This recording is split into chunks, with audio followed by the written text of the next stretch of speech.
Esto es Simplebot Podcast. Monografías de la historia del rock, desde los años 60 hasta el siglo XXI.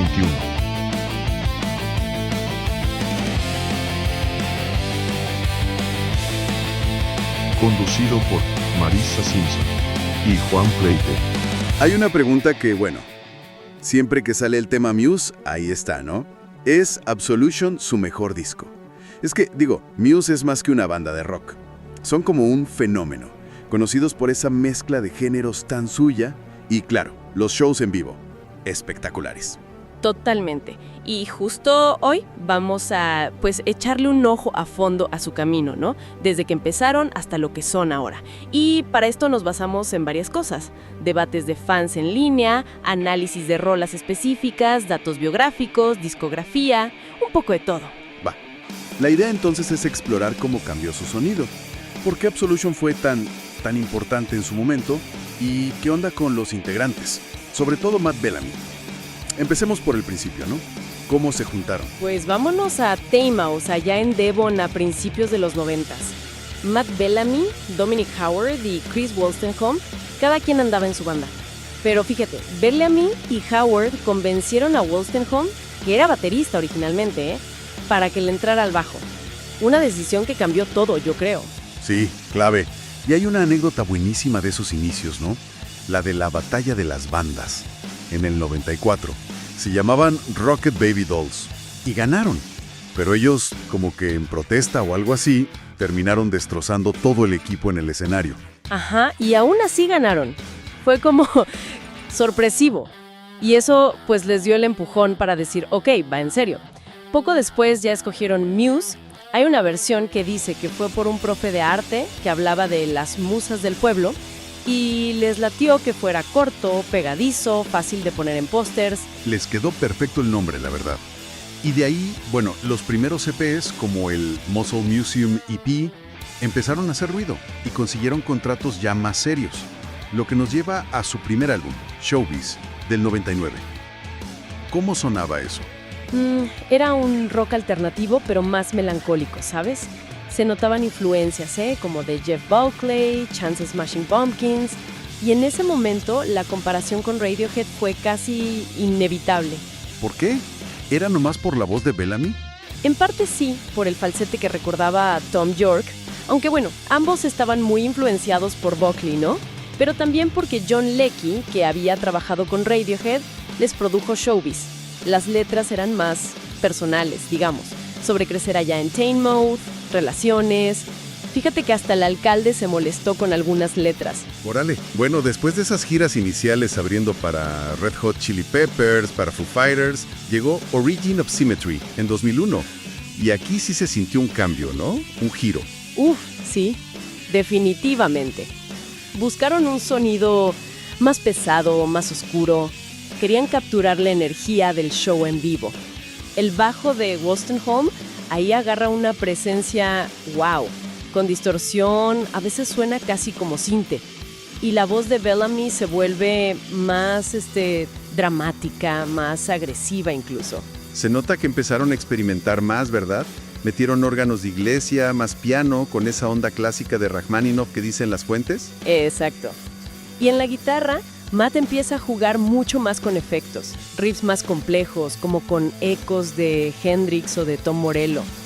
Conceptualmente, el álbum se inspira en cosas de física teórica, de un libro Hyperspace de Michio Kaku sobre supersimetría. Ideas de dimensiones más allá de las que vemos, básicamente. Maverick lo rechazó de plano. Les dijeron que las voces eran poco comerciales, que las cambiaran. Obviamente Muse dijo que no, rompieron con ellos y por eso Origin of Symmetry tardó años en salir oficialmente allá. Pero a pesar de eso, la crítica lo recibió súper bien, consolidó su sonido y luego sacaron Halombalu, que era una mezcla de disco en vivo y lados B, o sea, rolas que no habían entrado a los álbumes. Y ya con esa identidad más definida, llegamos a 2003, Absolution, el disco que para muchísimos fans es el punto clave. Y aquí, el contexto histórico parece que fue fundamental. Totalmente. Piensa que sale justo después del 11S, con la guerra de Irak empezando. Hay una fuente muy interesante, un hilo de Reddit que analizamos, que argumenta muy bien cómo todo ese ambiente de miedo, de paranoia, de desconfianza global, se mete en todo el disco. Se habla de temas como el fin del mundo, el miedo. Las fuentes mencionan, y lo decimos de forma neutral, claro que Bellamy en esa época andaba metido en ondas de teorías alternativas sobre el poder, el control. ¿Cómo se ve eso en el álbum? Es curioso, porque a Muse a veces les critican que sus letras antipoder son medio vagas, ¿no? Como contra el sistema en general. Pero en Absolution, según esta interpretación, aunque no lo digan con todas sus letras, sí hay muchas señales que apuntan a la administración Bush, a la guerra, la portada misma, el arte del librito con recortes de periódico, la marcha militar en Intro Button If Please. Son como guiños. O sea que ese contexto le da otra capa de lectura al disco. Incluso canciones que chances sonarían a amor, tipo Time is Running Out o Sing for Absolution. Exacto. Agarran como un tono de urgencia, ¿no? Como de amor en tiempos apocalípticos o algo así. Sí, sí. Y musicalmente, muchos fans lo ponen junto a Origin of Symmetry y Black Holes and Revelations como la santísima trinidad de Muse. Es como si aquí hubieran encontrado el punto perfecto de su sonido rock antes de empezar a experimentar más a lo loco. Ándale, y es que nos dejó clásicos instantáneos. Hysteria, Stockholm Syndrome, Time is Running Out, Butterflies and Hurricanes. La sensación general, como decía un fan en el hilo, es que no le sobra ni una rola. Se siente muy redondo, muy hecho con un propósito claro. Y la producción de Rich Costey seguro ayudó a lograr ese balance entre lo clásico y lo pesado del rock, ¿no? Sin duda.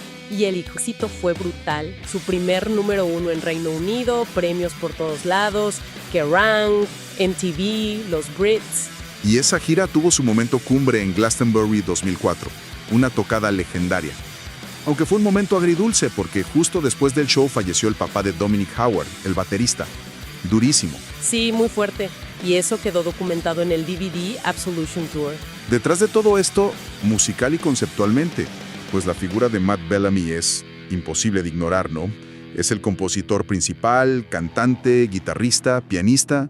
Sí, carga con mucho del peso creativo. Y viene de familia musical, fíjate. Su papá, George Bellamy, estuvo en The Tornadoes, los de Telstar. Ah, mira, con razón. Y Matt aprendió de forma autodidacta, ¿no? Piano, guitarra. Sí, y sus influencias son bastante claras. Hendrix, Tom Morello en la guitarra. Y su voz, bueno, es inconfundible. Ese falsete, el vibrato. Es curioso porque dicen que al principio ni le gustaba cantar. No te creo. Qué loco. Y técnicamente, ¿qué es lo más llamativo de él? En el piano, esa influencia clásica se nota mucho, sobre todo al principio. Y en la guitarra, pues tiene un estilo súper propio, muy creativo, a veces hasta caótico.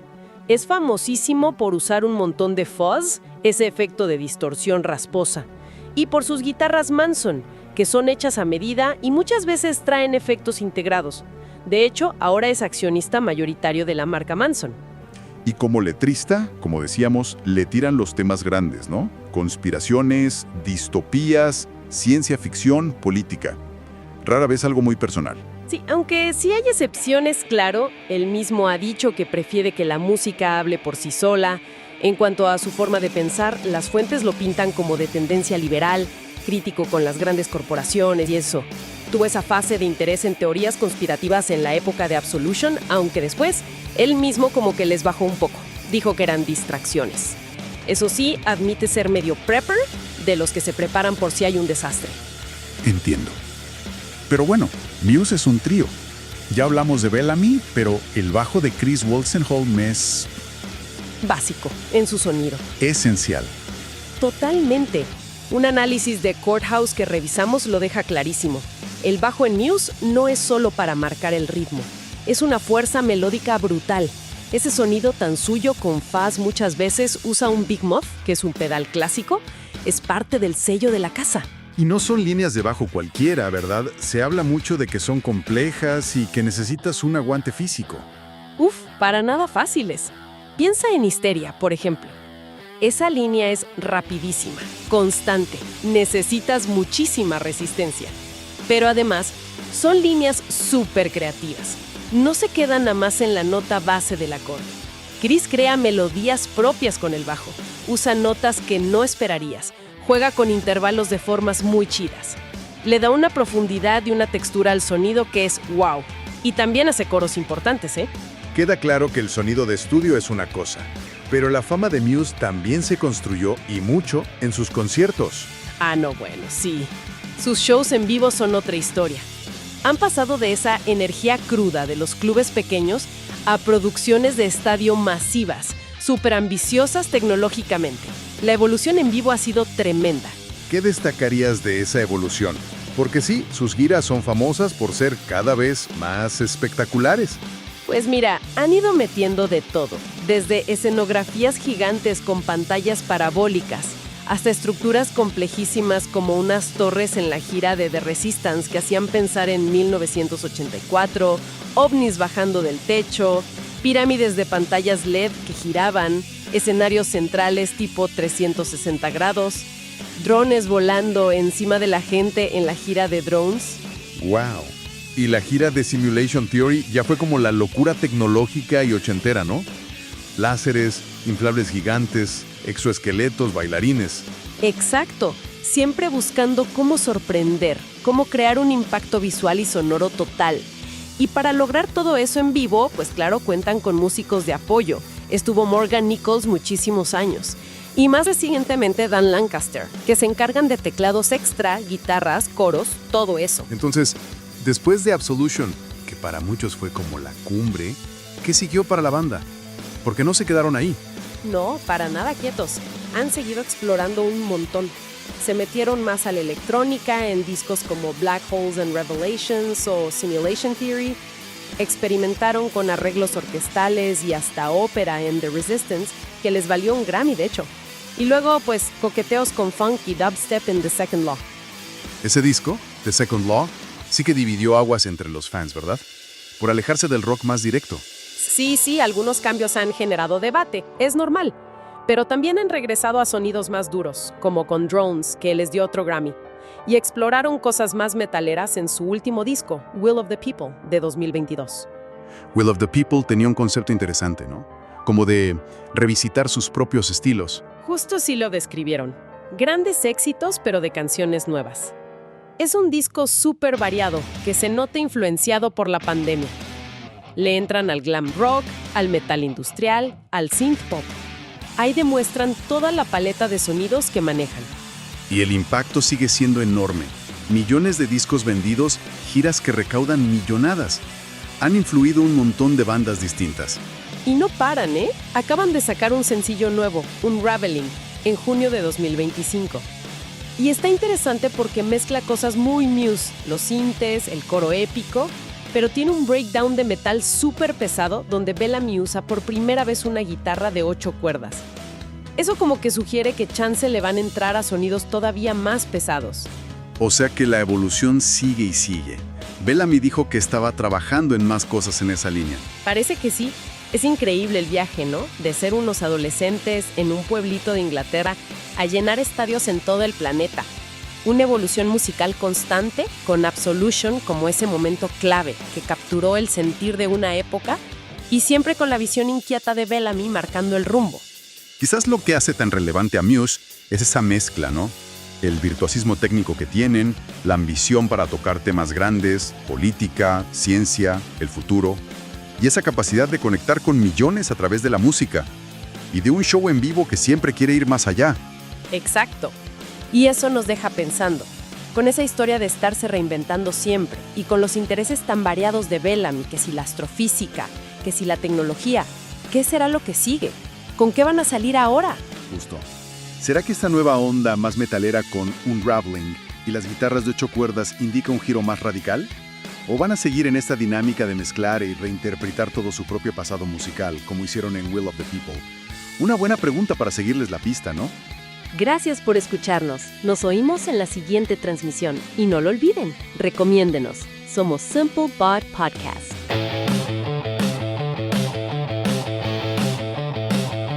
Esto fue Simplebot Podcast. Monografías de la historia del rock, desde los años 60 hasta el siglo XXI.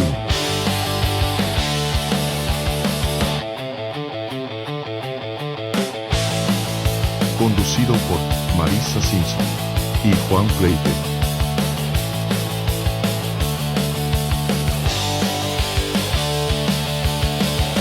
Gracias.